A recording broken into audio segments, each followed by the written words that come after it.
A Sajeevan, ഈ India സഖ്യം രൂപപ്പെട്ട രാഷ്ട്രീയ സാഹചര്യം നമ്മൾ കണ്ടു. ഇന്ന് രാംലീല മൈതാനിയിൽ വല്ലാത്തൊരു ചരിത്ര, Sitaram Yechury CPM general secretary പറഞ്ഞത് ഒരു പോരാട്ട ചരിത്രം ഇവിടെ കുറിക്കുകയായിരുന്നു എന്നുള്ളതാണ്.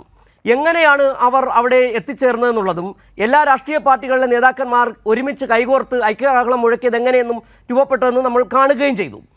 ഇവിടെ BJP പറഞ്ഞുകൊണ്ടിരുന്നത് 400 സീറ്റ്, നരേന്ദ്രമോദി പറഞ്ഞ് ഇത്തവണ 400 സീറ്റ് ഞങ്ങൾ ജയിക്കുമെന്നുള്ളതാണ്. 400 സീറ്റ് ജയിക്കാൻ സാധ്യതയുള്ളവർ, അത്ര ആത്മവിശ്വാസമുള്ളവർ കാട്ടിക്കൂട്ടിയത് എന്തൊക്കെയാണ്? ഇലക്ട്രൽ ബോണ്ടിന് വിധി, സുപ്രീം കോടതി വിധി വന്നതിന് ശേഷം രാജ്യത്ത് മോദി ഭരണകൂടം കാട്ടിക്കൂട്ടിയത് എന്തൊക്കെയാണെന്ന് നമ്മൾ കണ്ടുകൊണ്ടിരിക്കുകയാണ്. തൊട്ടു പിന്നാലെ CAA വരുന്നു, ED വരുന്നു, CBI വരുന്നു, IT റെയ്ഡ് വരുന്നു. രാജ്യത്തെ പ്രധാന രാഷ്ട്രീയ പാർട്ടികളൊക്കെ സാമ്പത്തികമായി കൂടി ബുദ്ധിമുട്ടിക്കുന്ന തരത്തിലേക്ക് കാര്യങ്ങൾ പോവുകയാണ്. താങ്കൾ എങ്ങനെയാണ് ഇന്നത്തെ റാലിയെ കാണുന്നത്? പ്രതിപക്ഷത്തിൻ്റെ ഈ ഒരു കൂട്ടായ്മ ജനാധിപത്യ വിശ്വാസികൾക്ക് വല്ലാത്ത കരുത്ത് പകരുന്നുണ്ടോ? ഇന്നത്തെ ഡൽഹി റാലി നടക്കുന്നതിന് മുമ്പ് നമുക്കെല്ലാവർക്കും നിരാശയുണ്ടാക്കുന്ന ഒരു കാര്യമായിരുന്നു ഇന്ത്യ സഖ്യം എന്ന് പറയുന്നത് പേരിന് മാത്രമുള്ള ഒരു സഖ്യമായിട്ട് മാറുമോ എന്നുള്ളത്. പക്ഷെ ഇന്ന് അത് ഡൽഹിയിൽ യാഥാർത്ഥ്യമായിരിക്കുന്നു. എല്ലാവരും മറ്റെല്ലാം മറന്നുകൊണ്ട്, അതാണ് സഖ്യത്തിന്റെ ഏറ്റവും വലിയ പ്രത്യേകത. എല്ലാവരും മറ്റുള്ള എല്ലാ അഭിപ്രായ വ്യത്യാസങ്ങളും മറന്നുകൊണ്ട്, രാഷ്ട്രീയമായിട്ടുള്ള എല്ലാ നയവ്യത്യാസങ്ങളും മാറ്റിവെച്ചുകൊണ്ട് ഒന്നിക്കുന്ന ഒരവസ്ഥ ഒരു പ്രത്യേക ഘട്ടത്തിൽ ഉണ്ടാവും എന്ന് പറയുന്നു ഡൽഹിയിൽ നിന്നുണ്ടായി. ഇത് മാത്രം പോരാ, ഇതിനപ്പുറത്തേക്ക് കൂടി ഇനി പോകേണ്ടതുള്ളൂ. ഇപ്പൊ തെരഞ്ഞെടുപ്പ് പ്രഖ്യാപിച്ചു കഴിഞ്ഞു. വളരെ കുറഞ്ഞ ദിവസമാണ് തെരഞ്ഞെടുപ്പിനുള്ളത്.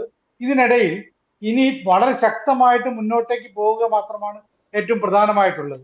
ഇവിടെ ഒരു കാര്യം, നേരത്തെ താങ്കൾ സേനാപതി വേണുവിന്റെ അടുത്ത് ചോദിച്ചൊരു ചോദ്യം, കോൺഗ്രസിന്റെ ഭാഗത്തുണ്ടായിട്ടൊരു വീഴ്ചയുടെ കാര്യം. അദ്ദേഹം പറഞ്ഞു അങ്ങനെ സംഭവമേ ഉണ്ടായില്ല എന്ന് പറഞ്ഞു.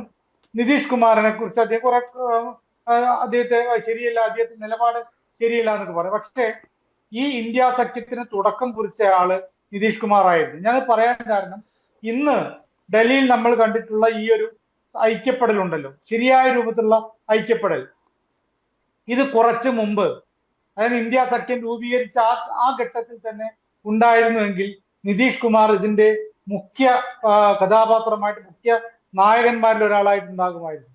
ഞാൻ ഇപ്പോഴും ഓർക്കുന്നു, നേരത്തെ താങ്കൾ സേനാപതിയോട് ചോദിച്ചത് അതേ ചോദ്യം. ഇവിടെ ഇന്ത്യ സഖ്യം രൂപീകരിച്ച ആ ഘട്ടത്തിൽ തന്നെയാണ് 4 നിയമസഭയിലേക്കുള്ള തെരഞ്ഞെടുപ്പ് നടന്നത്. ആ സമയത്ത് കോൺഗ്രസ് ഈ സഖ്യത്തിന്റെ രൂപീകരണവും സഖ്യത്തിനെ ശക്തിപ്പെടുത്താനുള്ള ശ്രമവും ഉപേക്ഷിച്ചുകൊണ്ട് ഈ തെരഞ്ഞെടുപ്പിലേക്ക് മാത്രം നീങ്ങിയപ്പോ അന്ന് വളരെ സങ്കടത്തോടു കൂടിയിട്ട് നിതീഷ് കുമാർ പറഞ്ഞ വാക്കുകൾ ഞാൻ ഇപ്പോഴും ഓർക്കുന്നു. കോൺഗ്രസിന് സഖ്യം രൂപീകരിച്ചുകൊണ്ട് നരേന്ദ്രമോദിയെ താഴെ ഇറക്കാനുള്ള ആർജവമല്ല ഉള്ളത്, അവർക്ക് അതിൽ താല്പര്യമല്ല ഉള്ളത്. എങ്ങനെയെങ്കിലും 4 സീറ്റ് സംസ്ഥാനങ്ങളിൽ നിന്ന് കിട്ടണം, അതിനു വേണ്ടിയുള്ള നെട്ടോട്ടത്തിലാണെന്ന് പറഞ്ഞു. കോൺഗ്രസ് അങ്ങനെ ചെയ്തു. അത് ആ വീഴ്ചയായി. സത്യത്തിൽ നമ്മൾ നോക്കേണ്ടത് അടിയന്തരാവസ്ഥ കാലത്ത് ഇത് ഇപ്പോഴത്തെ രൂപത്തിൽ പോലും അല്ല.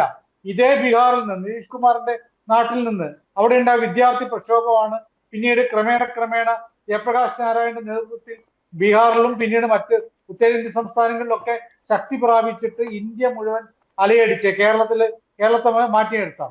കേരളത്തെ അലയടിച്ചെന്ന് പറയാൻ പറ്റില്ലല്ലോ. അപ്പൊ അതിന്റെ പ്രത്യേകത എന്തായിരുന്നു?